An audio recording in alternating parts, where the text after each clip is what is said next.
Bonjour à tous, je suis Pierre du site pierre-giraud.fr et je vous souhaite la bienvenue dans ce nouveau tutoriel vidéo.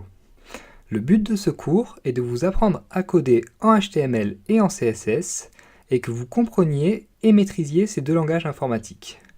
Alors dans cette première partie, je vais présenter les objectifs de ce cours, me présenter et vais vous apprendre les bases du HTML et du CSS, bases qui sont donc indispensables pour aller plus loin. Ce cours a été optimisé pour des personnes qui souhaiteraient soit travailler sur le référencement de leur site et l'optimiser, soit créer des sites innovants grâce au HTML5 et au CSS. Donc j'ai créé ce cours afin qu'il soit accessible à tous et fait en sorte que la difficulté soit graduelle.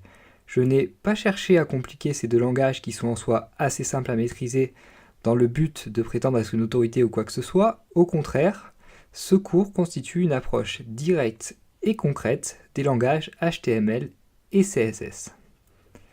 Alors pour ceux qui ne me connaissent pas, je suis Pierre, j'ai 24 ans et je suis diplômé d'un Master 2 Entrepreneuriat d'une grande école de commerce. Alors j'ai pas beaucoup travaillé en entreprise, mais j'ai à chaque fois préféré des structures start-up où je pouvais vraiment m'exprimer. Donc j'ai entre autres travaillé chez PrestaShop. Donc j'ai déjà créé, depuis mes 18 ans, 5 e-commerce et donc de fait beaucoup étudié les problématiques des startups en général, du e-commerce et de PrestaShop en particulier, mais également les thématiques liées au référencement, aux réseaux sociaux et à la programmation informatique, entre autres. Par ailleurs, si ces problématiques vous intéressent, n'hésitez pas à consulter mon site web pierre-giraud.fr sur lequel vous pourrez trouver davantage de formations, donc sur ces thématiques. Alors je m'efforce de garder un rythme constant d'écriture, environ un tutoriel tous les 2-3 jours, et m'efforce d'avoir une approche unique dans les problématiques traitées afin qu'il y ait vraiment une valeur ajoutée à mon site. N'hésitez pas non plus à vous abonner à ma chaîne YouTube pour être tenu au courant des prochaines vidéos et à me suivre sur mes pages sociales, notamment sur Facebook, Twitter et Google+. Chaque nouvel abonnement est un encouragement de plus pour nous qui faisons ces tutoriels et je vous remercie par avance pour cela. Donc voilà, c'est tout pour la petite page d'autopromotion et maintenant commençons le cours en soi avec cette première question qui me semble essentielle: pourquoi devoir apprendre les langages HTML et CSS? Alors tout d'abord, il faut savoir que les langages HTML et CSS sont incontournables, et ceci pour deux raisons. La première est qu'ils n'ont pas de concurrent, ce qui veut dire qu'il n'existe aucun langage capable de se substituer au HTML ou au CSS. La seconde est que ces deux langages sont à la base de tout projet de développement web.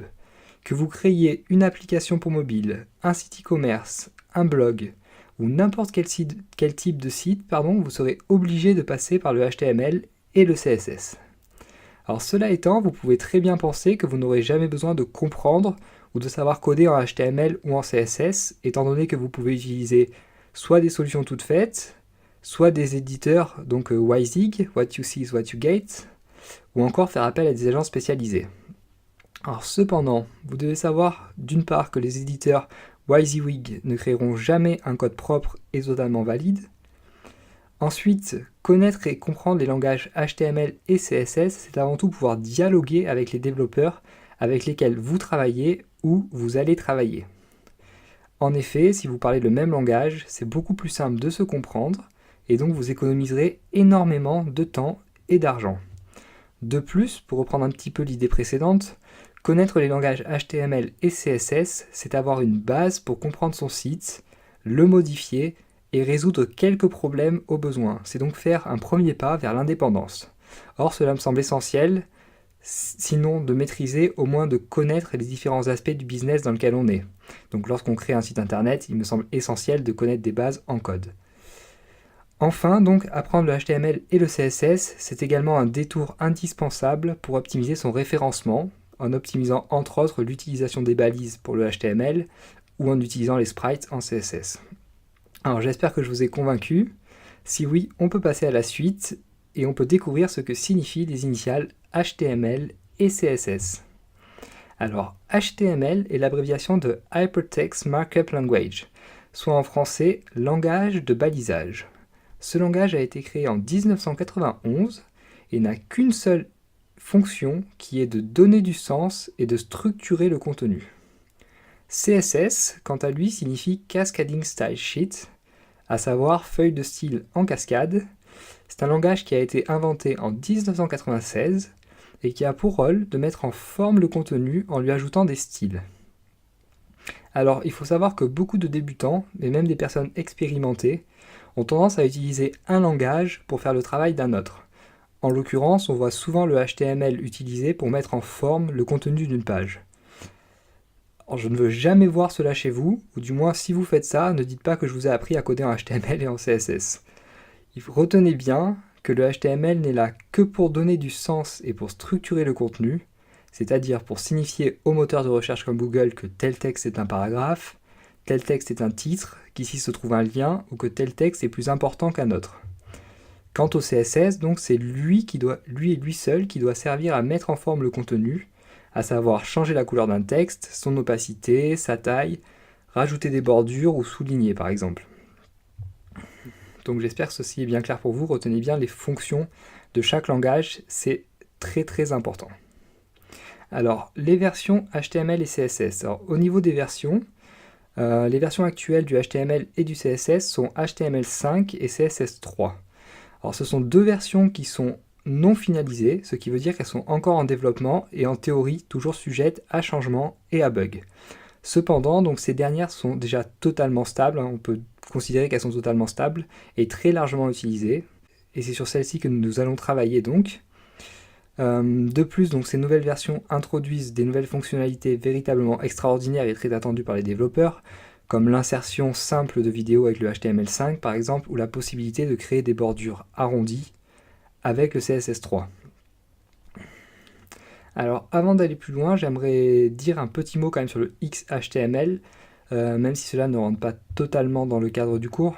Alors le XHTML signifie Extensible HTML, donc c'est un langage qui a été créé en 2000 pour succéder au HTML, et il représente en fait une version plus codifiée et un petit peu plus difficile à utiliser du HTML, qui puise sa source dans le langage XML.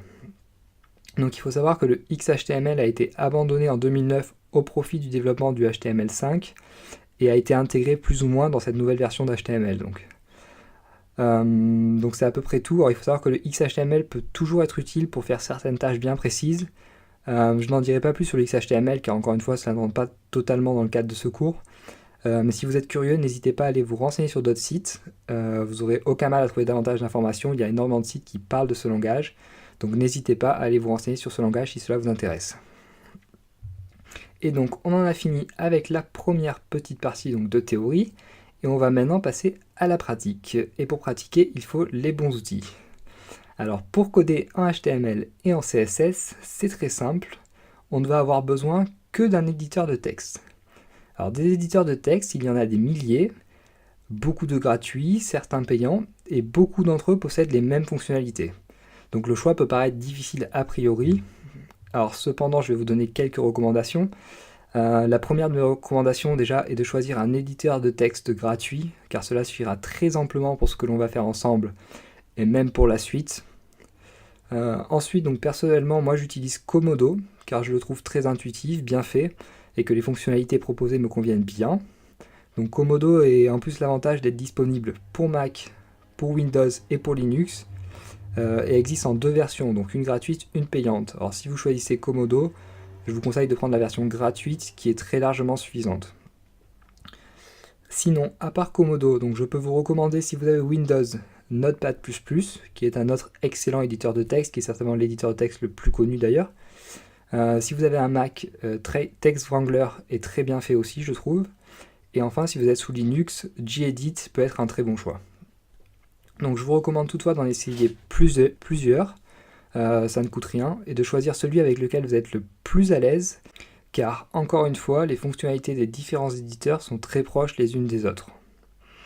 Donc une dernière recommandation à propos de l'éditeur de texte, une fois que vous l'avez téléchargé et installé et choisi, commencez par changer la couleur de fond.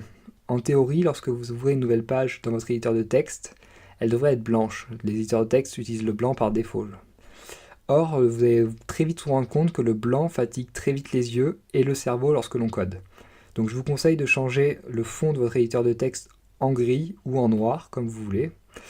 Alors pour faire cela, si vous avez un Mac comme moi, il suffit de cliquer sur le nom de l'éditeur dans l'onglet en haut à gauche de votre écran, puis aller dans l'onglet Préférences, puis vous devriez avoir normalement un onglet relatif aux couleurs. Si vous êtes sous Windows et Linux, je ne peux pas vous aider, donc je vais vous laisser chercher, mais ça ne devrait pas être très compliqué. Donc dès que vous avez téléchargé, choisi, installé votre éditeur de texte et que vous avez fait les modifications nécessaires, on va enfin pouvoir passer à la suite et commencer à étudier véritablement les fondations en HTML. Alors il y a 3 termes en HTML dont vous devez absolument comprendre le sens. Ce sont les termes éléments, balises et attributs. Les éléments, tout d'abord, vont servir à définir des objets dans notre page web. L'élément P, par exemple, va servir à définir un paragraphe, tandis que les éléments H1, H2 jusqu'à H6 vont servir à définir des titres d'importance diverses. L'élément A, lui, va servir à définir un lien. Donc les éléments sont eux-mêmes constitués de balises. Dans la plupart des cas, les éléments sont constitués d'une paire de balises avec une balise ouvrante, comme vous pouvez le voir ici avec l'exemple pour l'élément P, et une balise fermante, qui est donc identique à la balise ouvrante, avec seulement un slash précédant le nom de l'élément. Donc, toutefois, certains éléments ne sont constitués que d'une balise, qu'on appelle alors balise orpheline. C'est par exemple le cas de l'élément BR, comme vous pouvez le voir ici. Donc BR signifie break et sert à notifier un retour à la ligne. Alors notez que dans le cas d'une balise orpheline, le slash est placé après le nom de l'élément. Donc certains développeurs omettent le slash pour les balises orphelines car il n'est pas véritablement obligatoire. Cependant, sachez que cela est considéré comme une mauvaise pratique et je vous déconseille donc de faire cela pour garder le code le plus propre et irréprochable possible. Les attributs, enfin, donc, correspondent à des propriétés utilisées pour donner des indications supplémentaires aux éléments, comme par exemple pour indiquer la cible d'un lien, c'est-à-dire le site vers lequel le lien doit mener. Les attributs se placent toujours dans la balise ouvrante des éléments. Alors tout cela doit vous paraître assez théorique pour le moment, ne vous inquiétez pas, avec un peu de pratique ce sera tout de suite beaucoup plus clair. Commençons déjà par regarder l'exemple ci-dessous qui devrait déjà beaucoup clarifier les choses je pense. Donc ici, on voit bien que l'élément A est constitué d'une balise ouvrante, d'une encre textuelle, donc qui est le texte qui sera cliquable, et d'une balise fermante. Donc la balise ouvrante possède elle-même un attribut, l'attribut href en l'occurrence, qui permet d'indiquer le site vers lequel le lien doit mener. Alors retenez bien cette syntaxe, ce sera toujours la même, donc attribut égale guillemets valeur, et donc guillemets fermant.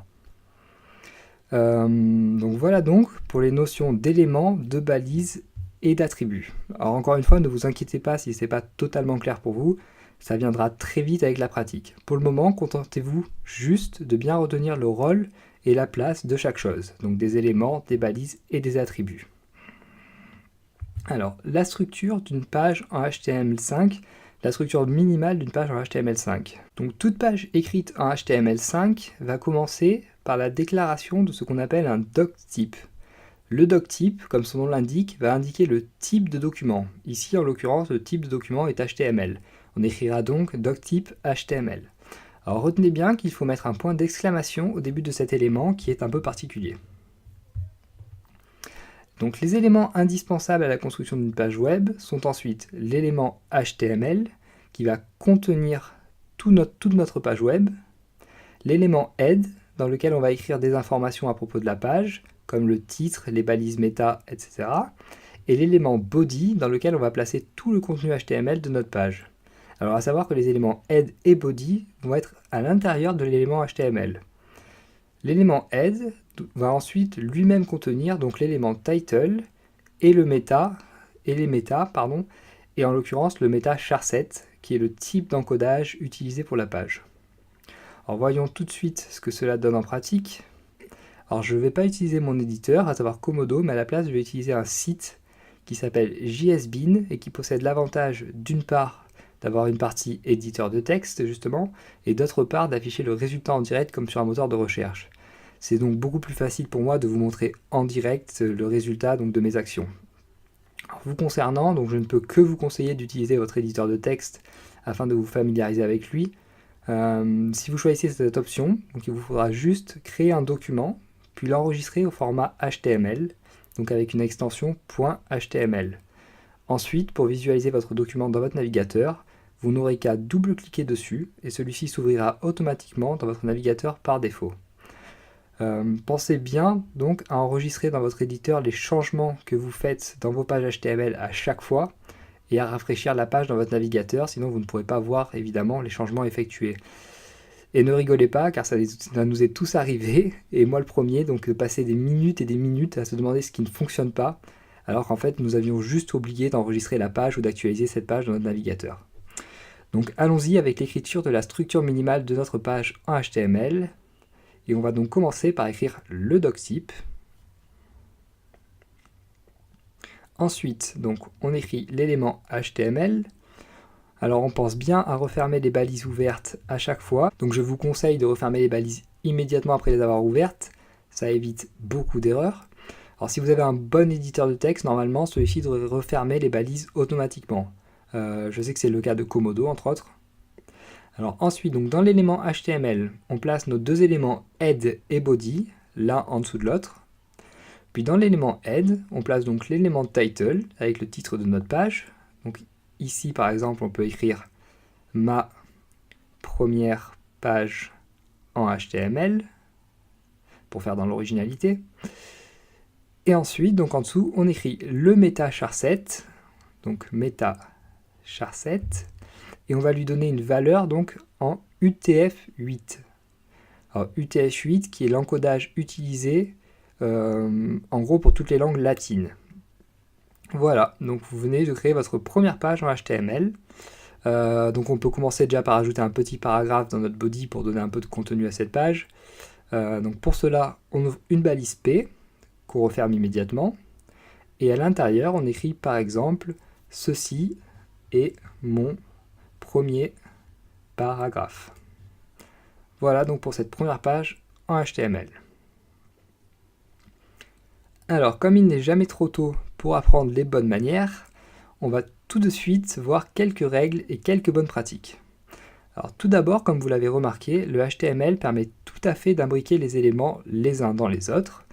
Ici, par exemple, nous avons un élément title à l'intérieur de l'élément head, qui est lui-même à l'intérieur de l'élément HTML. Alors la seule chose à laquelle vous devez faire attention est de bien refermer les balises dans le bon ordre. Alors le bon ordre, lequel est-il? C'est A, B, BA. Donc en gros, l'élément HTML en premier ici, ensuite l'élément head, et donc on referme l'élément head avant de refermer l'élément HTML. Jamais donc AB, AB. Alors normalement, si vous refermez bien chaque balise juste après en avoir ouverte une, vous ne devriez jamais avoir de problème. Seconde bonne pratique, donc l'indentation. Alors indenter son code, c'est tout simplement ajouter des espaces au début de ligne afin de le rendre plus lisible.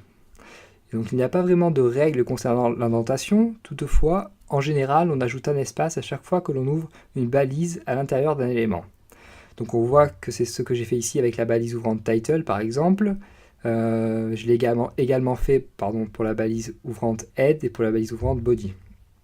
Donc, en revanche, vous voyez que je n'ai pas ajouté d'espace supplémentaire pour la balise ouvrante meta par rapport à la balise title, car celle-ci n'est pas contenue donc, dans l'élément title. Alors, indenter permet véritablement d'être plus clair et de rendre votre code à la fois plus lisible et plus professionnel pour vous-même et dans le cas où vous seriez amené à le distribuer. Alors, dernière bonne pratique dont je voulais vous parler pour le moment, le fait de commenter son code. Alors, commenter son code, c'est tout simplement ajouter des commentaires. Les commentaires ne seront pas visibles lors de l'affichage de votre page web dans le navigateur, mais uniquement lorsque quelqu'un regardera le code de votre page. Commenter, ça sert avant tout à comprendre votre code et à s'y retrouver plus facilement. Donc par exemple, dans le cas où vous le distribuez, ou dans le cas où vous reveniez donc retoucher à votre code après une longue période d'attente, et dans le cas où vous auriez oublié donc ce que vous aviez fait. Et alors là, je mets un point d'honneur là-dessus. Commenter, ce n'est pas un luxe, mais c'est vraiment une pratique indispensable. Et c'est ce qui va différencier un développeur moyen d'un bon développeur, véritablement. Donc commenter, ça sert autant pour vous, donc dans le cas où vous reviendriez toucher un code que vous aviez laissé de côté, que pour les personnes donc, qui seraient susceptibles de lire votre code, afin qu'elles comprennent plus rapidement et plus facilement ce que vous avez voulu faire. Alors pour commenter en HTML, c'est très simple, il suffit d'écrire chevron ouvrant, point d'exclamation, 2 tirets, ensuite votre commentaire ici, par exemple ceci est mon commentaire, et on referme avec 2 tirets à nouveau et un chevron fermant. Alors une mise en garde cependant, retenez bien qu'à partir du moment où votre page est sur le web, tout le monde peut lire votre code source, et donc votre code HTML. Ne mettez donc jamais d'informations sensibles, comme des mots de passe par exemple, dans votre code HTML. Si vous ne me croyez pas, on peut faire la démonstration donc immédiatement avec un petit site inconnu qui se nomme Wikipédia. Alors, il me suffit donc d'aller sur le site Wikipédia, la page d'accueil. Donc je clique, admettons, sur français pour arriver donc sur la page d'accueil en français. À partir de là, donc je fais un clic droit, je clique sur afficher le code source de la page, et vous voyez que j'ai accès donc à tout le code HTML de la page en question. Donc vous voyez bien toutes les balises et tout le code HTML. Alors retenez bien que tout le monde donc peut lire votre code HTML sur votre site. Donc faites donc juste attention aux informations que vous laissez donc en commentaire notamment et dans votre code HTML. Évitez les informations sensibles comme je vous l'ai dit. Et donc reprenons donc notre page HTML là où on l'avait laissée et il est maintenant temps d'apprendre de nouveaux éléments donc pour étoffer notre connaissance du HTML. Alors on va donc commencer avec les éléments les plus utilisés et les plus simples à utiliser, les éléments P, les éléments de type H, donc H1, H2 jusqu'à H6, et l'élément BR, que nous avons déjà tous aperçu. Donc l'élément P, nous l'avons déjà dit, sert à définir des paragraphes. Alors vous pouvez créer autant de paragraphes que vous le voulez dans votre page HTML, et à chaque nouveau paragraphe, un retour à la ligne est automatiquement effectué. Alors nous verrons plus tard pourquoi. Pour le moment, retenez juste que vous pouvez créer autant de paragraphes que vous voulez, qu'il y a un retour à la ligne à chaque nouveau paragraphe. Donc l'élément BR, lui, sert à faire un retour à la ligne. On l'utilise donc en général à l'intérieur d'un élément P.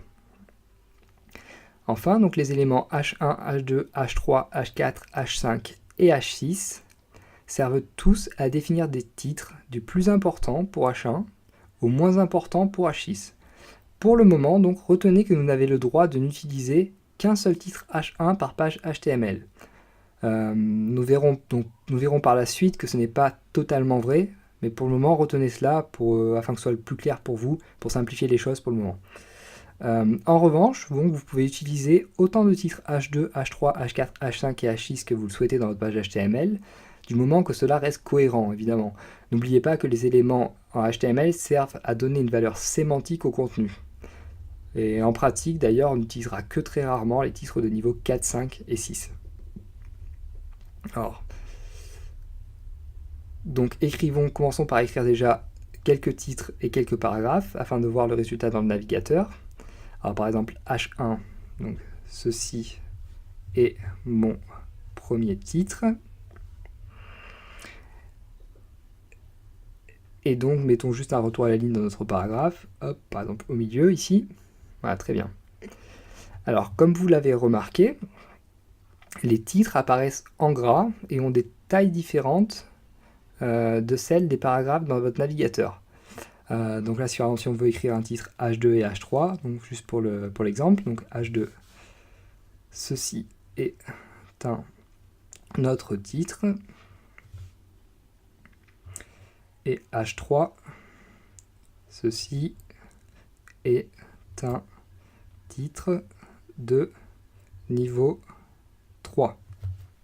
Voilà. Donc vous voyez que les titres ont chacun une taille différente et ont des tailles différentes de notre paragraphe. Alors c'est là où j'en reviens à mon premier point. Vous ne devez jamais utiliser des éléments HTML pour mettre en forme le contenu. Et d'ailleurs, je pense que vous avez compris maintenant pourquoi beaucoup de débutants font l'erreur, car c'est vrai que c'est tentant. Alors donc j'entends par là que vous ne devez jamais utiliser d'éléments H1 si vous voulez mettre le texte en grand et en gras. La taille et le poids du texte donc ne sont que le résultat d'interprétation et de la mise en forme automatique en fait que fait votre navigateur de vos balises. Pour mettre un texte en grand ou en gras, on utilisera les propriétés du langage CSS. Donc rappelez-vous, le CSS seulement pour changer la mise en forme du contenu. On pourrait également utiliser donc le CSS pour retirer cette même mise en gras et pour redonner une taille normale à nos titres si on le souhaite. Ça, c'est pas un problème. Alors, continuons dans la découverte de nos éléments HTML avec maintenant 3 nouveaux éléments, les éléments strong, EM et mark. Alors l'élément strong, tout d'abord, va être utilisé pour indiquer au moteur de recherche qu'un contenu est particulièrement important.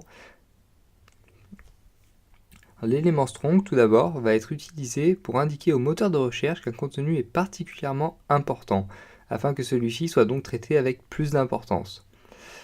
L'élément EM, ensuite, donc pour EM pour emphasis ou emphase, est en fait assez proche de l'élément strong, car il sert lui aussi à indiquer qu'un contenu est important, mais moins important tout de même qu'un contenu qui sera placé entre les balises strong. Alors si vous vous demandez l'intérêt de ces éléments, il est avant tout dans l'optimisation du référencement de votre site. En effet, donc normalement, vous devriez avoir ciblé des mots-clés et essayer d'être bien référencé sur ces mots. Les balises strong et EM vous aident entre autres à atteindre ce but. Enfin, donc l'élément mark est utilisé pour faire ressortir du contenu. Alors ce contenu ne sera pas forcément considéré comme important, mais cette balise peut servir dans le cas de l'affichage de résultats suite à une recherche d'un de vos visiteurs par exemple. Alors utilisons tout de suite ces éléments en pratique. Alors pour cela on va créer un autre paragraphe. Donc ceci est un autre paragraphe. Et donc on va utiliser par exemple l'élément strong autour du mot paragraphe.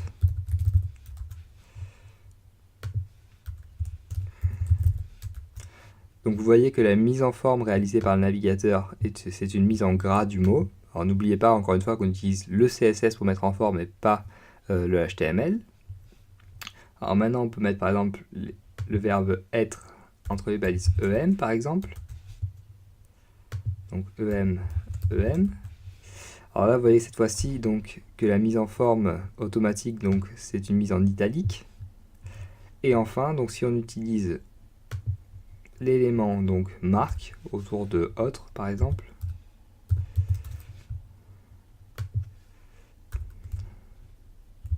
marque donc on s'aperçoit donc que le mot est surligné en jaune. Voilà, donc c'est tout donc pour ces 6 éléments de base, donc les éléments de type H, l'élément P, l'élément BR et les éléments strong, EM et mark. Alors ce sont des éléments évidemment très importants, donc vous apprendrez à maîtriser au fur et à mesure de votre pratique. Et il est donc maintenant temps de s'attaquer à des éléments relativement plus complexes, et nous allons commencer avec les listes. Alors les listes, si vous vous demandez ce qu'elles sont, ce sont ce que vous créez entre autres quand vous utilisez des puces dans un document Word ou PowerPoint par exemple. Alors dans nos pages web, les listes vont avoir 2 grandes utilités possibles. La première, c'est qu'on peut les utiliser pour créer des menus, et la seconde, c'est qu'on peut les utiliser dans leur forme brute afin de mieux présenter les articles d'un blog par exemple. Donc il existe 3 grands types de listes: les listes ordonnées, les listes non ordonnées et un type un peu différent, les listes de définition. Alors nous allons commencer avec les listes ordonnées et non ordonnées. Alors pour créer une liste non ordonnée, on va avoir besoin de 2 éléments différents. L'élément UL tout d'abord, qui va contenir la liste et qui est l'abréviation de Unordered List, et l'élément LI qu'on va utiliser pour chaque élément de la liste. Alors voyons tout de suite un exemple de liste non ordonnée. Alors par exemple, donc, on se place sous notre deuxième paragraphe. Alors on ouvre une balise donc UL, ensuite une balise LI. Là on met le premier élément de notre liste, par exemple fraise. On referme donc, on réouvre un autre élément. Deuxième élément donc route par exemple. On referme. Et troisième élément, maison. Et donc on referme ensuite notre liste. Donc vous voyez, une liste non ordonnée, ça ressemble à cela. Alors là, vous comprenez donc bien pourquoi j'utilise une liste non ordonnée, tout simplement car il n'y a pas de relation de subordination, ni même de cohérence dans cette liste, donc il n'y avait aucune raison d'utiliser une liste ordonnée. Alors pour créer une liste ordonnée maintenant, on va simplement remplacer l'élément UL par un élément OL, donc qui signifie Ordered List cette fois-ci. Donc si on prend un exemple, donc on crée sous cette liste, donc OL, donc toujours pareil, LI, introduction, LI, thèse défendue. Et troisième élément, alors je mets que 3 éléments, je pourrais en mettre beaucoup plus. Hein. Conclusion, par exemple. Voilà, on referme bien la liste. Et donc on voit bien la différence entre les deux types de listes. Donc la liste ordonnée possède véritablement un aspect de subordination, donc d'ordre ou de classement. Alors dernier type de liste donc, que nous allons voir ensemble, les listes de définition. Alors les listes de définition sont utilisées tout simplement pour définir des termes, comme leur nom l'indique. Alors on va devoir utiliser 3 éléments différents cette fois-ci pour créer une liste de définition. Un élément DL tout d'abord, donc qui signifie Definition List. Un élément DT, qui signifie Definition Term. Et un élément DD, donc pour la définition en soi. Alors, la seule règle à retenir lorsque l'on crée une liste de définition, c'est que l'on doit absolument placer l'élément DT avant l'élément DD. En revanche, on peut très bien associer plusieurs termes à une même définition, ou plusieurs définitions à un même terme, ça, il n'y a aucun problème. Alors, voyons un exemple immédiatement, donc, en définissant par exemple le mot HTML. Alors, on commence avec notre élément Definition List. Ensuite, notre élément Definition Term, dans lequel on met le terme à définir, donc ici HTML. On referme l'élément. Et donc ensuite, pardon, on ouvre une balise DD, et par exemple, HTML est l'abréviation de Hypertext Markup Language. Et on referme donc notre balise DD, puis on referme notre balise DL. Voilà, donc là on vient de créer une liste de définition. Alors voilà, donc vous voyez bien que les listes sont très simples à créer en soi. N'hésitez pas à vous entraîner et à les utiliser par la suite car celles-ci ne contiennent vraiment que des avantages. Alors une dernière chose sur les listes dont je voulais vous parler, la possibilité d'imbriquer des listes les unes dans les autres. Donc pour faire cela, vous allez voir c'est également très simple, il suffit de commencer une première liste, puis d'en ouvrir une seconde avant de fermer un élément de cette première liste. Alors par exemple, donc on peut commencer, imaginons avec une liste ordonnée, donc OL, alors on va reprendre une liste à 3 termes, hein, comme on a l'habitude. Par exemple, natation, vélo, et course à pied. Ça fera un bon clin d'œil aux triathlètes. Voilà, donc on referme cette première liste. Et donc dans celle-ci, on va créer une liste non ordonnée. Alors on pourrait très bien créer une liste ordonnée dans une liste ordonnée, il n'y a pas de problème. On va donc créer ça au niveau de natation par exemple. Donc on se place ici, donc avant de fermer l'élément. Et là on crée une nouvelle liste. Donc une liste UL. C'est là où je vous conseille vraiment de commencer à fermer donc, les balises une fois ouvertes, sinon vous allez vous perdre. UL et donc LI. Alors pour nager il nous faut quoi? Un maillot. Maillot. Pas comme mayonnaise. Un bonnet. Et des lunettes par exemple.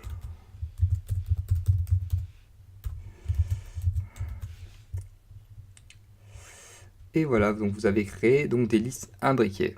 Alors ça c'est tout simple, si vous faites bien attention à bien refermer les balises au bon moment, et ce sera jamais plus compliqué que ça. Hein.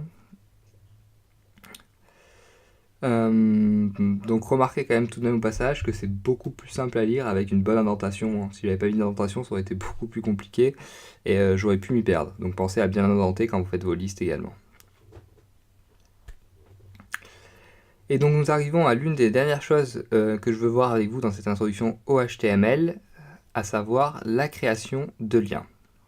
Alors il faut tout d'abord savoir qu'il y a différents types de liens, et pour le moment nous allons nous concentrer sur les deux plus connus, qui sont les liens internes et les liens externes. Alors un lien interne tout d'abord est un lien créé entre deux pages d'un même site web, tandis qu'un lien externe est un lien menant d'un site web vers un autre site web. Alors pour créer des liens, on en a déjà parlé, on va utiliser l'élément A avec son attribut href, qui signifie Hypertext Reference, et qui sert donc à indiquer la cible du lien. Alors quel que soit le type de lien créé, la seule chose qui va changer, ça va être ce que l'on va mettre en valeur de l'attribut href. Alors commençons donc avec les liens internes, et pour créer des liens internes, on va utiliser un chemin qu'on appelle relatif. Ce qui veut dire en fait qu'on va situer la page vers laquelle on veut faire un lien relativement par rapport à la page à partir de laquelle on fait un lien.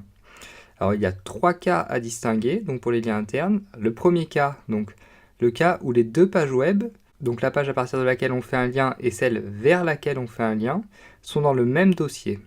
Alors dans ce cas, on précise simplement le nom de la page dans l'attribut href en valeur, comme ceci, donc ici, vous voyez, page2.html. Alors page 2, évidemment, c'est un exemple.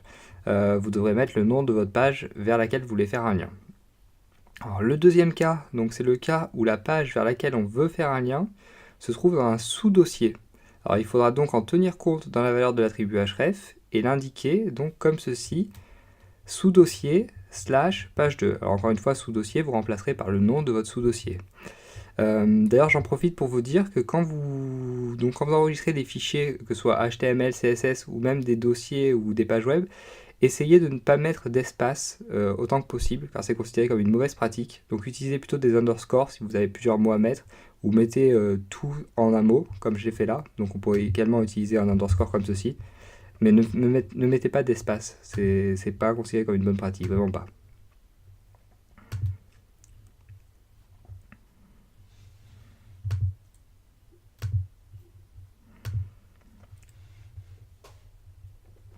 Et donc le troisième et dernier cas, donc le cas où la page vers laquelle on veut faire un lien se trouve dans un dossier parent. Alors dans ce cas, on devra rajouter, comme je l'ai écrit ici, 2 points et un slash. Et donc on devra rajouter autant de fois 2 points et un slash qu'il y aura de niveau de parenté donc, entre la page qu'on souhaite atteindre et la page sur laquelle on est. Donc c'est à peu près tout. Alors illustrons tout de suite cela avec un exemple. Et pour l'exemple, donc on va commencer par devoir créer 3 dossiers. Un premier dossier donc qu'on va placer sur notre bureau et que l'on va appeler lien parent. Un second dossier à l'intérieur de ce premier dossier que l'on va appeler lien. Et un troisième et dernier dossier à l'intérieur du dossier lien que l'on va appeler lien sous. Alors allez-y, moi je l'avais déjà fait en avance. Et donc normalement vous devriez vous retrouver avec quelque chose qui ressemble à ça. Donc un dossier lien parent que vous avez placé sur votre bureau ou ailleurs, hein. D'ailleurs faites comme vous voulez, mais je vous conseille de le mettre sur votre bureau, ce sera plus simple. Dans le dossier lien parent, vous devriez avoir un dossier lien seulement. Et dans ce dossier lien, vous devriez avoir un autre dossier qui s'appelle lien sous. Et donc dans le dossier lien sous, vous n'avez rien normalement. Donc j'espère que c'est bon, vous avez vos 3 dossiers. Alors ensuite, donc on va ouvrir notre éditeur de texte, car pour créer des liens entre deux pages, eh bien, il faut plusieurs pages, et il faut les enregistrer, et moi je ne peux pas le faire avec JSBin, donc on va le faire avec l'éditeur de texte. Donc on ouvre notre éditeur de texte, pour moi c'est Komodo.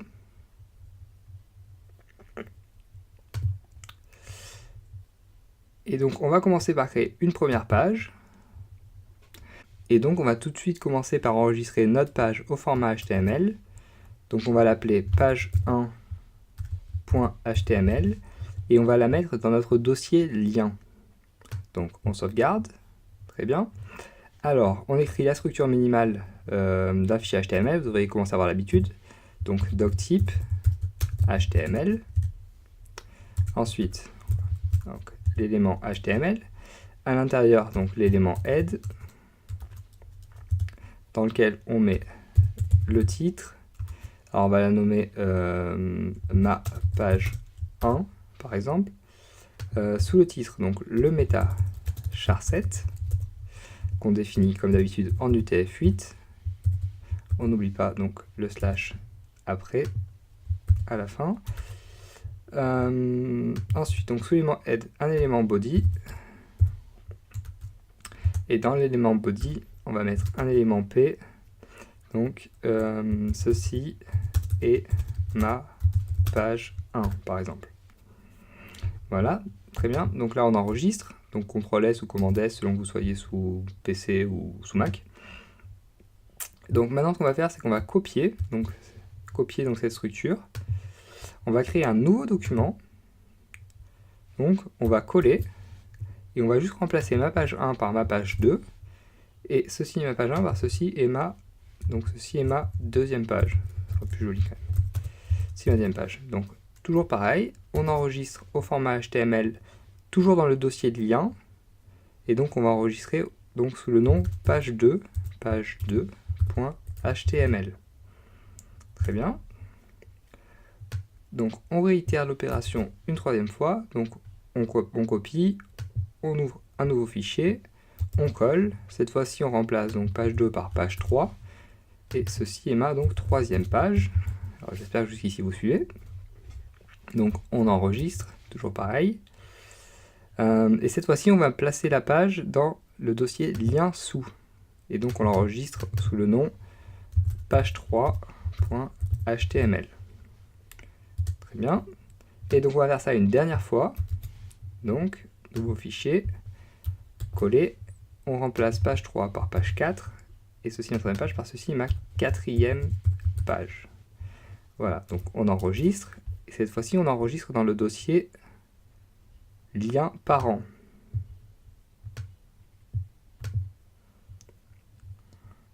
Et on enregistre donc sous le nom page4.html. Voilà, très bien. Donc, en théorie, donc, vous devriez avoir... Alors, vous devriez avoir la page 1 et 2 dans le dossier lien. La page 3 dans le dossier lien sous. Et donc la page 4 dans le dossier lien parent. Donc si tout est bon, on va pouvoir passer à la suite et on va pouvoir vraiment...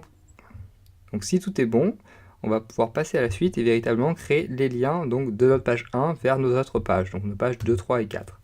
Alors, pour cela, donc, on repart sur la page 1. Donc, on crée un nouveau paragraphe.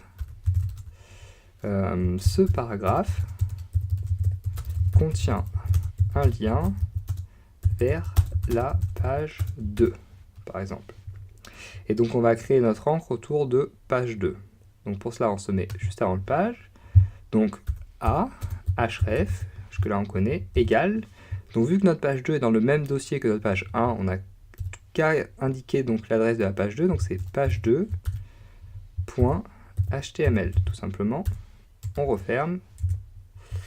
Et donc on met bien le page 2 entre les balises A. Hop. On enregistre. On crée un autre paragraphe. Maintenant, pour faire un lien vers la page 3, donc ce paragraphe amène vers la page 3. Alors cette fois-ci, la page 3 est dans un sous-dossier, donc il faut en tenir compte.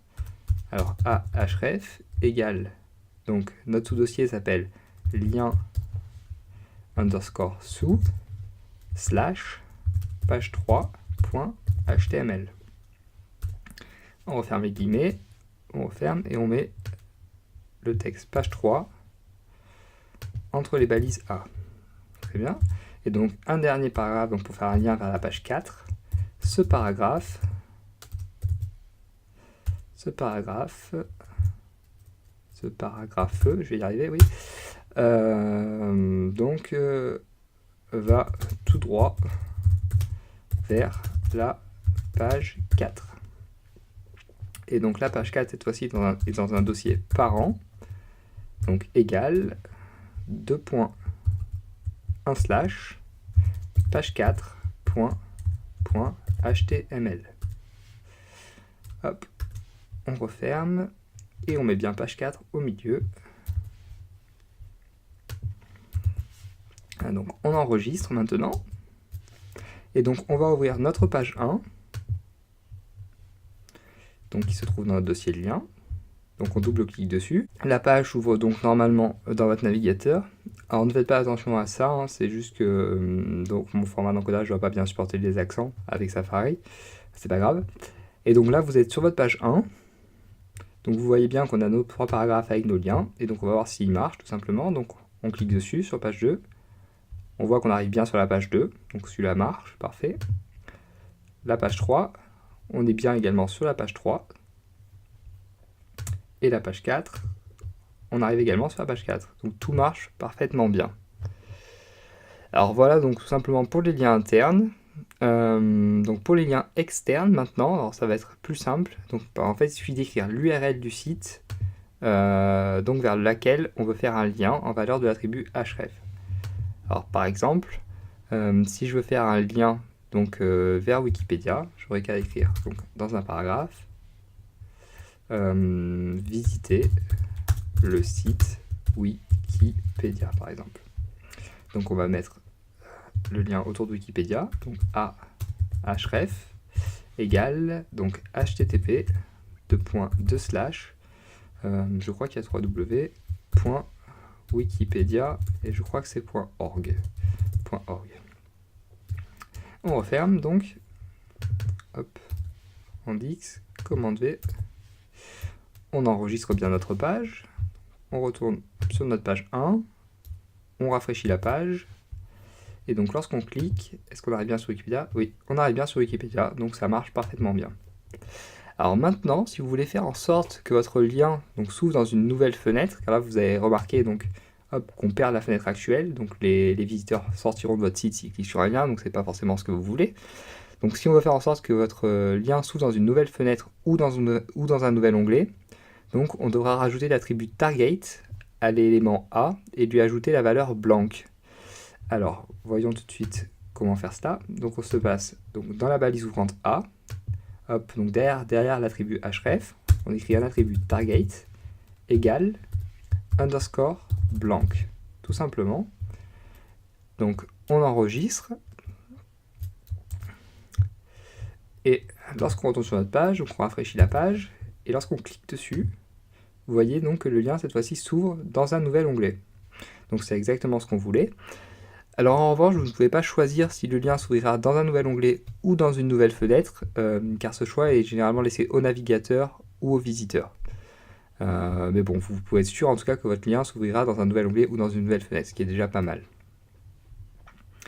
Alors ensuite, donc, là on a parlé des liens internes et des liens externes. Il faut savoir qu'il existe d'autres types de liens, donc en dehors de ces deux types de liens.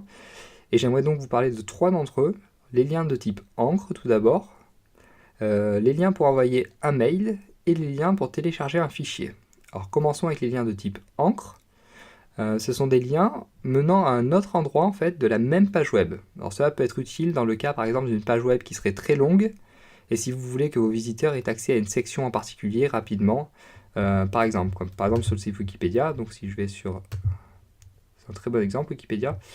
Donc si je cherche donc un article, donc par exemple HTML, voilà, donc vous voyez que là vous avez un sommaire. Et donc ça, ce sont des liens de type encre. Alors que vous cliquez dessus, par exemple, si je clique sur description de HTML, j'arrive directement à description de HTML. Donc c'est ce qu'on va apprendre à faire tout de suite. Alors tout d'abord, donc pour tester les liens de type encre, il va nous falloir rajouter quelques lignes de texte dans notre page HTML. Donc il faut que la page soit assez longue. Alors je vous conseille tout simplement de prendre cet article, qui est très bien, par exemple. Hop, on va prendre tout ça. Alors n'en faites pas pour la mise en forme, hein, c'est pas bien grave pour le moment. Voilà, donc on copie, hop, on va coller tout ça dans un nouveau paragraphe. Alors c'est pas très propre, hein, mais bon, c'est pour l'exemple. Voilà, donc là on a beaucoup de texte, vous le voyez. Très bien. Donc si on enregistre et qu'on voit ce que ça donne sur notre navigateur, ça doit être suffisant, je pense. Voilà, très bien. Donc évidemment, donc la mise en forme est très très sale, mais bon, c'est pas grave, comme, encore une fois, c'est pour l'exemple. Alors donc pour créer une encre maintenant, donc on va commencer déjà par ajouter un attribut ID en fait à une balise ouvrante HTML, donc à l'endroit où l'on veut envoyer le visiteur. Alors par exemple, si on veut envoyer le visiteur à 1997 par exemple, alors déjà il nous faut une balise, ou là pour l'exemple on va mettre une balise H2 par exemple. Donc c'est pas... Normalement, il ne faut pas trop utiliser les balises pour faire ce genre de choses, mais bon, c'est pas bien grave pour le moment, c'est pour l'exemple. Donc h2, donc ID.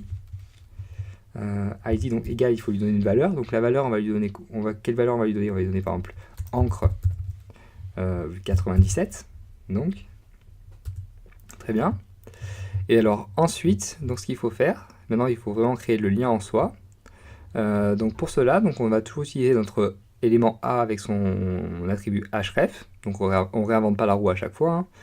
Mais cette fois-ci, donc on va placer un dièse avant d'écrire la valeur de l'attribut href. Donc, par exemple, on peut écrire donc ici dans ce paragraphe-là, donc pour aller à 1997 immédiatement, cliquez ici. Et donc autour de cliquer ici, on va créer notre A, href, égale donc, ouvrez les guillemets, alors dièse, alors le nom qu'on a donné donc c'était encre 97, et on referme les guillemets tout simplement, on referme la balise, et on met bien le cliquer ici, entre les balises A, on enregistre, donc vous avez bien compris ce qu'on a fait, hein. Tout d'abord on a créé donc l'encre en soi, donc h2id avec le nom de notre encre, et ensuite on a créé le lien, donc avec le dièse, donc qui veut bien dire que c'est une encre, autour donc des mots cliqués ici. Et donc si on retourne maintenant sur notre page, donc on l'actualise, alors on voit bien déjà que notre 97 est sous forme de titre, et lorsqu'on clique, vous allez voir, on est ramené donc à 97. Alors là on n'est pas ramené, normalement 97 est en haut de la page, on n'est pas ramené plus bas que ça car on n'a pas assez de texte là, hein. Je suis déjà en bas de ma page en fait. Mais bon, théoriquement, donc 97 devrait être en haut de la page, si on avait eu plus de texte en dessous. Donc voilà pour les liens de type encre, tout simplement.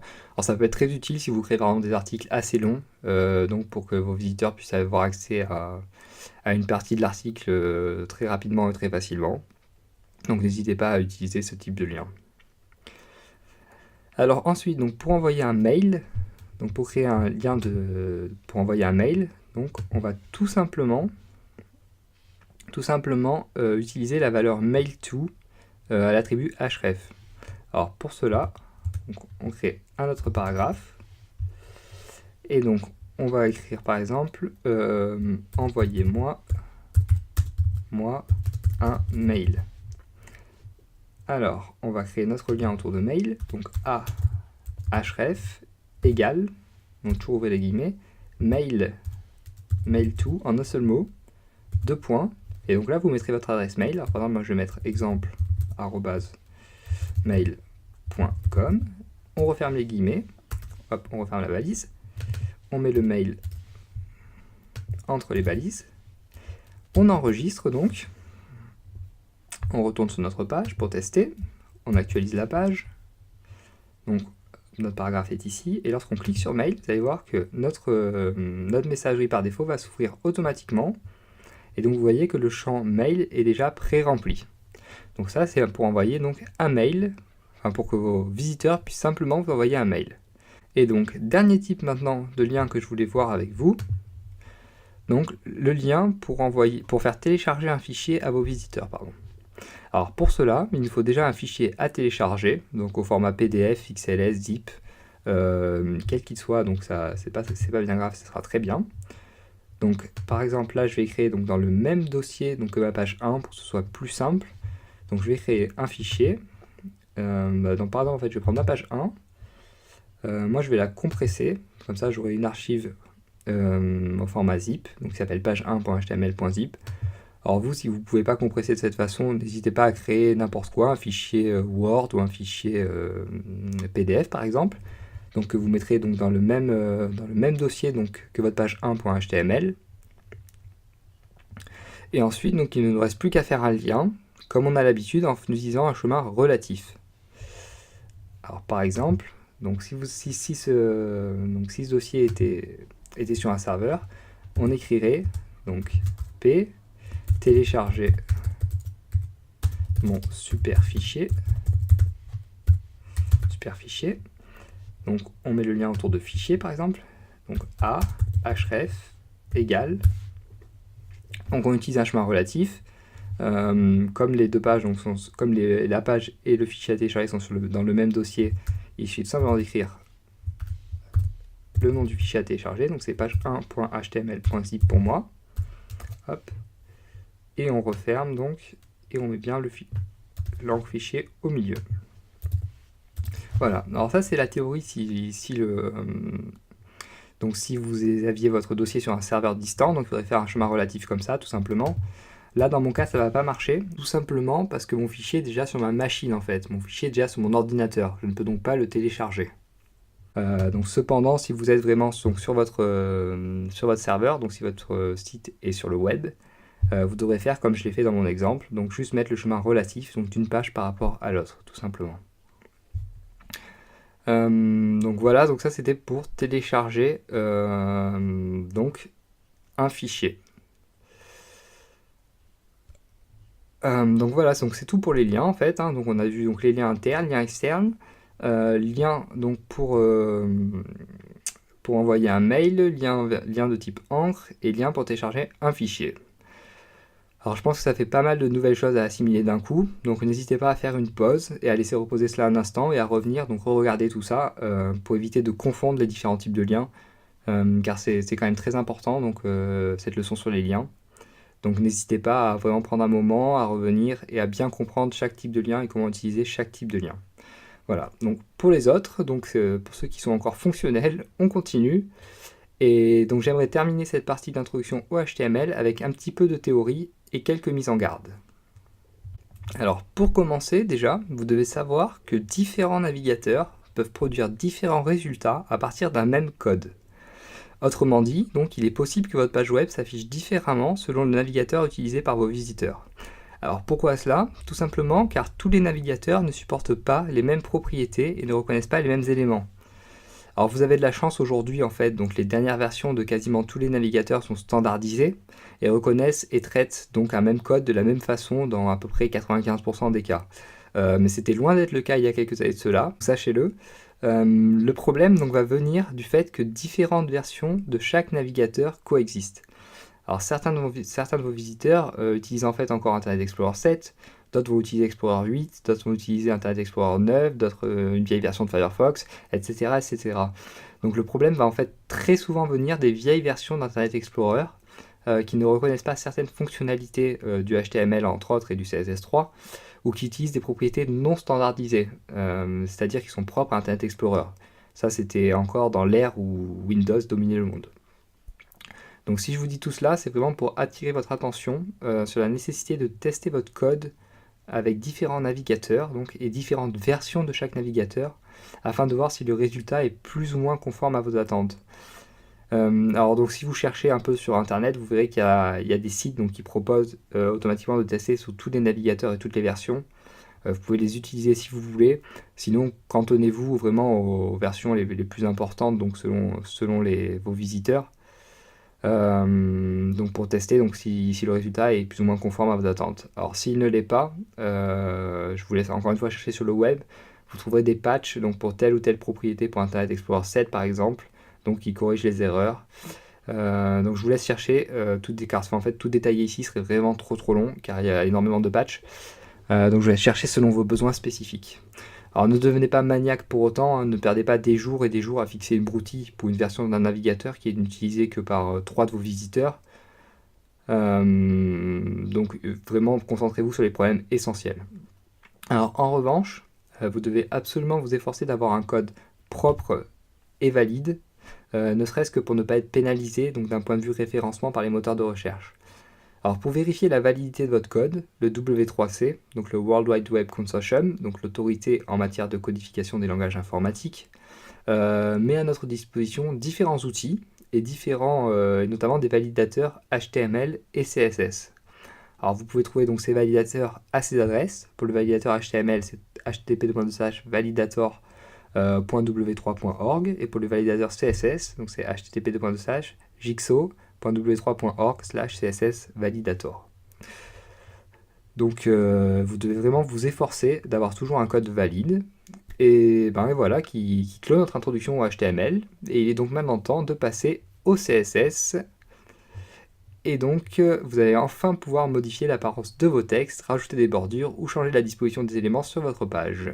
Mais tout d'abord, nous allons commencer, comme nous l'avions fait avec le HTML, avec quelques éléments de vocabulaire et avec ces trois termes, sélecteur, propriété et valeur.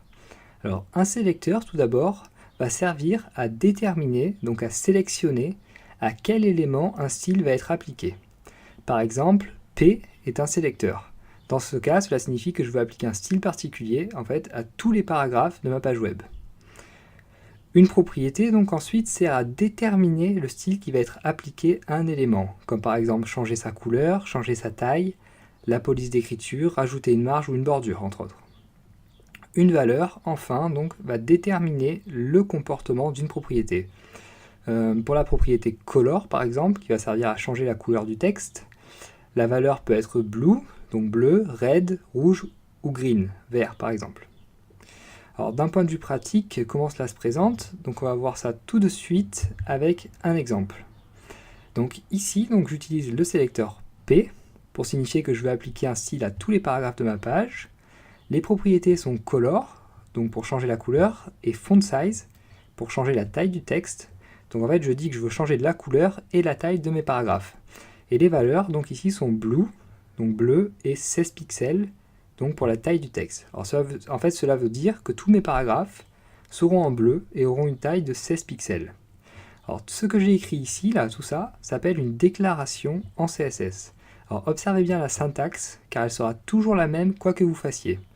Un sélecteur tout d'abord, puis une paire d'accolades, et à l'intérieur des accolades, des propriétés et des valeurs, séparées donc par 2 points entre la propriété et la valeur, et par un point-virgule avant chaque nouvelle propriété. Donc si vous comprenez ça déjà, c'est que vous avez compris la base en CSS. Alors donc, ne vous inquiétez pas, de toute façon cette syntaxe va très vite vous rentrer dans la tête avec un petit peu d'entraînement. Alors voyons maintenant où écrire le CSS. Alors pour écrire le CSS, vous avez 3 possibilités, bien qu'une seule soit en fait vraiment recommandée. Donc vous pouvez écrire le CSS soit dans l'élément head de votre document HTML, soit dans la balise ouvrante d'un élément de votre fichier HTML, ou soit dans un fichier CSS séparé portant l'extension .css. Donc, la méthode recommandée, pour des raisons de performance et de clarté du code, est d'écrire le CSS dans un fichier séparé. Cependant, vous pouvez également utiliser l'une des 2 premières méthodes si vraiment vous n'avez pas le choix. Donc voyons ensemble chacune de ces méthodes, en commençant par la première, donc placer le CSS dans l'élément head d'un document HTML. Alors pour cela, moi je vais récupérer JSBin. Vous pouvez garder votre éditeur de texte si vous le souhaitez, ce sera pareil. Donc je vais récupérer ma page web. Alors n'hésitez pas à en prendre une page web différente, on va reprendre une nouvelle page HTML, il n'y a aucun problème. Le tout est que vous écriviez donc la structure minimale d'une page avec 1 ou 2 paragraphes. Et donc je vais me placer dans l'élément head donc, de ma page HTML, donc qui est ici. Et je vais écrire donc 2 balises style, donc une balise ouvrante, style, que je vais refermer immédiatement. Et à l'intérieur, donc, je vais écrire ma déclaration en CSS comme on l'a vu précédemment. Par exemple, si je veux changer la couleur des paragraphes, j'écrirai P, donc accolade, color, blue si je veux mettre les paragraphes en bleu, et point virgule. Et donc vous voyez ici que tous les paragraphes, tous les éléments de type P sont maintenant en bleu. Alors deuxième méthode maintenant, donc dans la balise ouvrante d'un élément HTML. Donc je supprime ça, et je vais me placer dans la balise ouvrante d'un élément HTML. Par exemple, donc dans la balise ouvrante de mon titre H1. Donc je vais cette fois-ci utiliser l'attribut style, donc toujours style, mais cette fois-ci c'est un attribut, égal donc, guillemets, donc color, blue, point virgule. Et on referme les guillemets. Donc vous voyez que c'est toujours la même syntaxe, propriété, 2 points et valeur, avec un point virgule. Et donc vous voyez bien que mon titre est maintenant en bleu, donc ce que j'ai demandé dans ma déclaration en CSS. Et donc maintenant, dernière méthode, on va écrire le CSS dans un fichier séparé. Alors pour cela, on va commencer par ouvrir un nouveau fichier. Donc je vais revenir avec mon éditeur de texte, donc Komodo. Donc on ouvre un nouveau fichier, on va l'enregistrer donc dans le même dossier que notre page 1.html. Je vais l'enregistrer sous le nom style.css. Je vous invite à faire la même chose. En général, les fichiers de CSS, on les appelle style.css, le fichier principal du moins. Donc je sauvegarde. Donc vous voyez bien que j'ai ma page .css. Et donc maintenant, nous allons devoir lier notre fichier HTML avec notre fichier CSS, afin que les styles donc, soient bien appliqués à la page HTML en question. Alors pour cela, donc on se retourne sur notre page 1.html, donc si on veut changer le style de la page 1.html, et donc on va rajouter une ligne de code dans l'élément head, donc on se place dans l'élément head, et on va rajouter donc link rel égale, alors là vous mettez le style de fichier, donc ici c'est style sheet, donc link rel égale style sheet, et ensuite on utilise l'attribut href pour savoir à quel fichier on fait référence, donc dans notre cas c'est style.css. Alors là, vous avez reconnu un chemin relatif, donc j'ai mis que style.css car nos deux fichiers sont dans le même dossier. Si mon style.css avait été dans un sous-dossier, on aurait dû le mentionner donc dans la valeur d'attribut href. Et donc maintenant, un slash, car c'est une balise orpheline, et on referme la balise. On enregistre, et donc maintenant nos deux fichiers sont liés entre eux. Et donc on n'a plus qu'à retourner sur notre page style.css, et à écrire donc nos déclarations comme on l'a vu au début, par exemple p, donc accolade, color par exemple, red pour changer un peu. On enregistre donc. Ensuite, on ouvre notre page HTML donc. Et on voit que tous les paragraphes, tous les éléments de type paragraphe sont maintenant bien en rouge. Donc vous voyez que les trois méthodes reviennent au même, mais encore une fois, donc la méthode qui est à privilégier, c'est la méthode dans une feuille de style séparée. Donc pour cette fois, je l'ai fait avec vous, avec l'éditeur de texte, mais dorénavant, je vais utiliser l'option CSS de JSBean, donc qui est ici, et qui me permet d'écrire en CSS. Et donc en fait, vous pouvez considérer que c'est équivalent d'utiliser cette option que de créer un fichier CSS séparé. Mais c'est beaucoup plus simple pour moi pour vous expliquer, ce sera beaucoup plus clair pour vous je pense, vu qu'on voit les changements en direct et que comme ça vous avez accès, vous avez une vue sur le fichier HTML, le fichier CSS et donc le résultat en direct. Donc par exemple, pour que vous en soyez bien sûr, si je veux par exemple changer mon titre H2, j'ai qu'à mettre H2, donc j'ouvre les accolades et je change la couleur en vert, color, green, et donc vous voyez bien que mon titre est bien en vert, donc c'est exactement pareil. Donc considérez que c'est un petit peu comme si j'avais donc créé une fichier CSS séparé. Donc voilà donc pour les sélecteurs, les propriétés et les valeurs. Donc enchaînons maintenant avec les commentaires en CSS. Donc on a déjà vu que l'on pouvait commenter en HTML, et bien cela est également possible donc en CSS, et même plus qu'une possibilité, je dirais que c'est un devoir. Car en effet, donc les fichiers CSS sont très rapidement très longs, et beaucoup plus longs que les fichiers HTML entre autres. Donc si vous ne commentez pas, vous serez très vite perdu. De plus, si vous distribuez votre code, encore une fois, je pense que la personne sera contente d'avoir quelques lignes de commentaires pour l'aider à trouver ce qu'elle cherche au milieu de 2000 lignes de code. Alors pour écrire un commentaire en CSS, donc on se place en dehors des déclarations, et on doit tout simplement écrire donc un slash, étoile, et donc vous écrivez votre commentaire, par exemple je suis un commentaire CSS, et on referme avec une étoile et un slash. Et donc vous voyez que là ça apparaît en vert, alors dans la plupart des éditeurs de texte ça apparaît en vert, donc cette ligne est la ligne commentée, donc c'est un commentaire en CSS. Alors retournons maintenant à nos sélecteurs. Alors jusqu'à présent nous n'avons manipulé que des sélecteurs que l'on appelle sélecteurs simples, car ils correspondent en fait à des éléments HTML, comme par exemple ici H2, et des éléments HTML donc qui n'ont pas d'attributs. Donc ce type de sélecteur doit être préféré tant que possible pour des raisons d'optimisation et de performance du code. En effet, donc ces sélecteurs requièrent moins de code, sont donc moins gourmands en énergie, et ça fait donc que votre page s'affichera plus rapidement qu'avec des sélecteurs plus complexes. Alors le problème maintenant, c'est qu'on est quand même très limité avec des sélecteurs simples. En effet, donc comment peut-on faire pour appliquer un style différent à deux éléments de même type avec des sélecteurs simples? Par exemple, si vous voulez appliquer un style différent à deux paragraphes, c'est tout simplement pas possible. Et c'est donc pour ça qu'on a créé donc deux attributs, qui sont les attributs class et id. Alors class et id sont deux attributs HTML qui ont été créés pour pouvoir appliquer différents styles à des éléments de même type. Class permet également donc de faire l'inverse et d'appliquer le même style à différents éléments choisis. Alors voyons tout de suite comment cela fonctionne. Alors premièrement, on se place dans la balise ouvrante d'un élément HTML.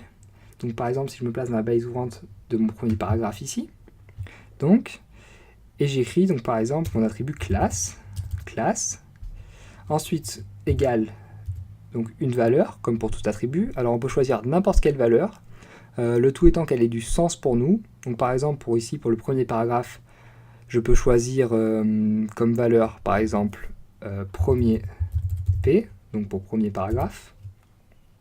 Donc ça sera très bien. Ensuite, donc, on retourne sur notre fichier CSS, et cette fois-ci, on va devoir commencer notre déclaration par un point. Alors, à chaque fois qu'on utilisera l'attribut class, il faudra utiliser un point au début de notre déclaration dans notre fichier CSS.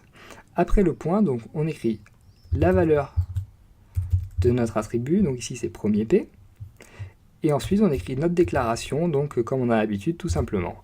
Par exemple, si je veux encore une fois changer la couleur, color, et on va mettre du jaune cette fois-ci, yellow. Et donc vous voyez que cette fois-ci, il n'y a que mon premier paragraphe, donc qui est en jaune. Donc ce paragraphe-là, maintenant, possède un style bien à lui. Alors, voyons maintenant comment ça fonctionne avec l'attribut ID. Donc je vous ai dit qu'il y avait class et ID. Donc on va commencer par faire la même chose, à savoir donc se placer dans la balise ouvrante d'un élément, par exemple le deuxième paragraphe d'en dessous. Et on va écrire l'attribut ID avec la valeur donc que l'on souhaite. Par exemple ici, je vais écrire deuxième P. Alors, essayez de ne pas mettre de caractère spécial ni d'accent quand vous écrivez des choses comme ça. D'ailleurs, comme lorsque vous enregistrez un fichier ou quoi, je vous avais dit déjà de ne pas mettre d'espace. N'écrivez pas non plus donc, de caractères spéciaux ni d'accent, restez très simple. Donc, deuxième P. Ensuite, donc, on retourne une nouvelle fois donc, sur notre fichier CSS. Et cette fois-ci, on va commencer non pas par un point, mais par un dièse. En fait, à chaque fois qu'on aura l'attribut ID, il faudra commencer par un dièse. Alors je ne sais pas si vous vous rappelez, mais on utilisait déjà le dièse pour les encres, et en fait donc c'est le même ID donc, qu'on utilisait pour les encres que celui qu'on utilise maintenant pour faire cela. Et je ne sais pas si vous vous rappelez, il y avait déjà un dièse donc, pour les encres, et il y a toujours un dièse ici, donc en fait c'est le même principe en gros. Hein. Donc retenez bien qu'avec ID, il y a toujours un dièse. Donc après le dièse, on va écrire la valeur qu'on a donnée à notre ID, donc ici c'est deuxième P, et on écrit ensuite donc notre déclaration comme on a l'habitude. Par exemple donc color, et on peut mettre laquelle j'ai pas encore utilisé, rouge, red. Et donc vous voyez que mon paragraphe a une couleur rouge maintenant. Donc voilà, donc je vous ai dit que class permettait également d'appliquer le même style à différents éléments. Alors comment? Tout simplement en attribuant la même valeur à deux attributs class différents, et donc les éléments ciblés hériteront du même style. Alors comment ça marche en pratique? Donc ici par exemple, si je récupère ma valeur class avec ma valeur premier P, donc je copie, et si je colle ça par exemple dans l'élément LI donc de ma première liste, voilà, vous voyez maintenant donc que mon premier élément, donc l'élément fraise, a le même style que mon paragraphe, donc jaune. Ce qui est normal puisqu'en fait donc, ces deux classes font référence donc, au même style ici, à la même déclaration. Donc ici on a du jaune et du jaune. Donc en fait c'est tout simple. Hein, Alors vous devez peut-être vous demander donc, pourquoi avoir créé classe et ID et pas que classe dans ce cas. Alors en fait il y a une différence entre classe et ID, une seule différence, c'est qu'un ID en fait avec une valeur précise ne doit être utilisé qu'une seule fois par page. Rappelez-vous en effet donc des encres, imaginez qu'on ait deux ID identiques, alors dans ce cas je vous demande où l'encre ramènerait-elle. Ça poserait donc des problèmes de code évidemment, puisque en fait l'encre ramènerait à deux endroits différents, donc on ne saurait pas. Et ID sera donc préféré pour les éléments uniques dans la page web, comme un logo par exemple. Donc vous utilisez un ID avec une valeur précise qu'une seule fois dans la page. Alors cependant, donc on est encore toujours un petit peu limité au niveau de nos sélecteurs, car on peut appliquer de style qu'à du contenu possédant des balises pour le moment. En effet, on ne peut pas pour le moment appliquer du style à un mot, par exemple au mot autre, donc autre donc plutôt au mot titre, donc de mon titre H3. On ne sait pas le faire pour le moment. Et donc c'est pour remédier à ce problème que l'on a créé deux nouveaux éléments HTML qui n'ont aucune valeur sémantique, mais qui servent seulement de conteneurs. Ces éléments sont donc les éléments div et span. Alors attention, comme je viens de le dire, div et span n'ont pas de valeur sémantique, ce qui va en fait à l'encontre même du rôle du HTML. Donc ce sont donc des éléments à n'utiliser que si vous n'avez pas d'autre choix. Il sera toujours apprécié de s'en passer lorsque c'est possible. Donc n'utilisez vraiment div et span que si vous n'avez pas d'autre choix. Alors comment on utilise les éléments div et span? On place tout simplement donc les balises autour du contenu auquel on veut donner un style, puis on applique les attributs classe ou ID avec une valeur comme on vient de le voir. Alors par exemple si on le fait autour de titre, par exemple, je vais utiliser l'attribut donc span, l'élément span pardon, span classe par exemple égale mot titre en valeur on va mettre, donc mot titre, ça fait beaucoup de T, hop, voilà, donc on n'oublie pas les guillemets des deux côtés, sinon ça peut pas marcher, et donc ensuite on retourne sur notre feuille CSS, un point, la valeur donc qui est mot titre, on ouvre donc les crochets, et on va mettre par exemple donc color, il reste quoi comme color, purple, donc violet. Et donc vous voyez que j'ai mal fait les choses apparemment, parce qu'il n'y a pas... Ah oui, évidemment j'ai oublié de fermer la balise, ça peut pas marcher. Donc on ferme de l'autre côté du titre, et donc vous voyez que seul le mot titre maintenant est en violet. Autant pour moi, c'était mon erreur. Alors comme vous vous en doutez, il y a également une différence donc, entre les éléments, les deux éléments span et div. En effet, donc l'un est de type bloc et l'autre de type inline. Et on va voir tout de suite ce que cela signifie. En HTML, tout élément est soit un élément de type bloc, soit un élément de type inline. En l'occurrence, ici, div est un élément de type bloc, tandis que span est un élément de type inline. Alors, quelles sont les différences entre les éléments de type bloc et les éléments de type inline? Alors, les éléments de type bloc commencent tous sur une nouvelle ligne, c'est-à-dire qu'il y a un retour à la ligne d'effectuer à chaque fois qu'on utilise un élément de type bloc. Les éléments de type bloc occupent toute la largeur disponible et peuvent être imbriqués les uns dans les autres et peuvent également contenir des éléments de type inline. Maintenant, les éléments de type inline ne commencent pas sur une nouvelle ligne, mais s'insèrent donc dans la ligne actuelle, occupent seulement la largeur nécessaire et peuvent contenir d'autres éléments de type inline, mais ne peuvent pas contenir des éléments de type bloc. Alors, voyons tout de suite quelques exemples d'éléments de type inline ou bloc afin que ce soit plus clair pour vous. Donc par exemple, l'élément P est un élément de type bloc. On a déjà dit qu'à chaque fois qu'on utilisait un élément P, on avait un retour à la ligne. Les éléments EM, strong et mark sont des éléments de type inline. On a bien vu que lorsqu'on utilisait les balises EM, strong ou mark à l'intérieur d'un élément P, il n'y avait pas de retour à la ligne.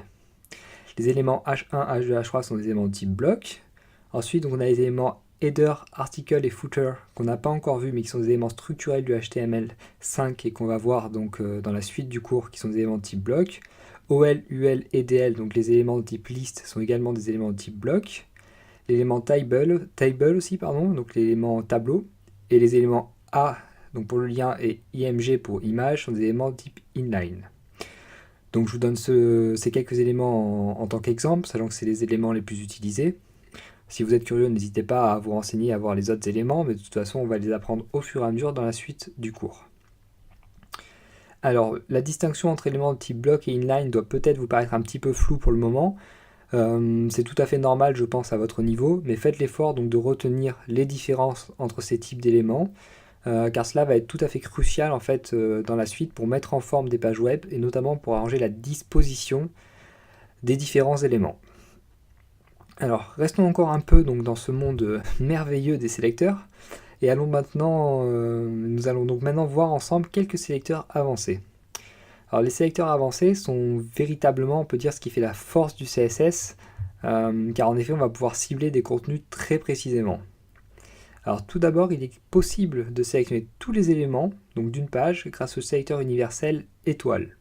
Donc si vous utilisez étoile donc, comme sélecteur dans une page CSS, vous pouvez cibler tous les éléments et appliquer un style à tous les éléments d'une page. Si vous voulez appliquer un style aux éléments A et B, par exemple un élément de type paragraphe et un élément H2, vous n'aurez qu'à écrire A, B, donc P, H2 par exemple. Et ensuite votre déclaration CSS.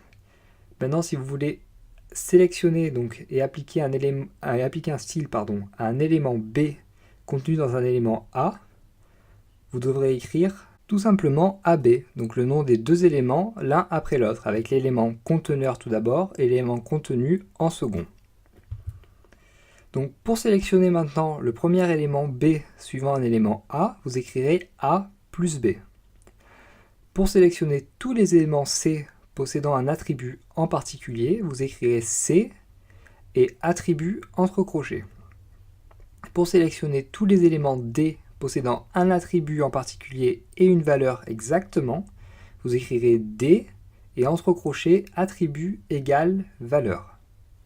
Enfin, pour sélectionner tous les éléments E possédant un attribut en particulier et une valeur, vous écrirez E et entre crochets attribut étoile égale valeur.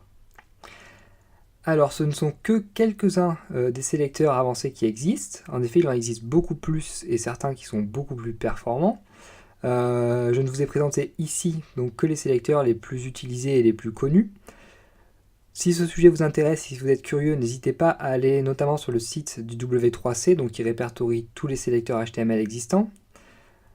Donc pour le moment, retenez juste donc, que ces sélecteurs existent. Alors, je ne vais pas vous demander de les apprendre tous par cœur, hein, mais retenez qu'ils existent et que vous pouvez vous en servir au besoin et qui peuvent donc être un très très gros atout donc, pour la présentation de vos pages.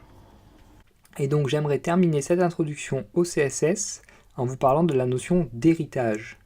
Alors on dit que les éléments HTML héritent des classes de leurs parents. Et c'est d'ailleurs pour ça que le CSS s'appelle Cascading Style Sheet, donc feuille de style en cascade, c'est de là que vient le nom cascade. Alors cela veut dire en fait que par exemple si vous appliquez un style à l'élément, disons, à l'élément body d'une page HTML, tous les éléments contenus dans l'élément body, donc par exemple les éléments H1, H2 ou P que vous aurez mis, vont hériter donc des styles de l'élément body. Alors en cas de conflit, donc vous devez vous demander ce qui se passe si par exemple à l'élément body on applique une color bleue par exemple et qu'à un paragraphe on applique une color red, comment ça va se passer car en fait les deux styles vont rentrer en conflit. Donc en cas de conflit en fait le style le plus proche de l'élément en question va être appliqué. Donc pour le paragraphe en question par exemple ce sera donc le color red qui est attaché à l'élément P. Alors on peut illustrer ça tout de suite avec un exemple, donc en reprenant donc notre éditeur de texte ou JSBean, donc moi je vais utiliser JSBean. Donc je peux appliquer un style à mon body, donc body. Par exemple si je veux faire color gray, donc couleur grise. Donc vous voyez bien que tout s'est mis en gris, sauf les paragraphes, en fait il y avait déjà un style. Car en effet, donc là le style est plus proche donc, du paragraphe que le style body. Donc lorsqu'il y a un conflit, en fait, c'est le style le plus proche donc, de l'élément en question qui est appliqué. Le style le plus proche du contenu en question qui est appliqué. Donc c'est tout simple. Donc retenez bien cette notion d'héritage qui est vraiment cruciale donc, dans la compréhension du langage CSS. Donc voilà pour notre introduction donc, qui se termine ici. Et donc je vous donne rendez-vous pour un prochain cours, donc pour la partie 2 de notre cours complet sur HTML et CSS. D'ici là, apprenez bien et à la prochaine.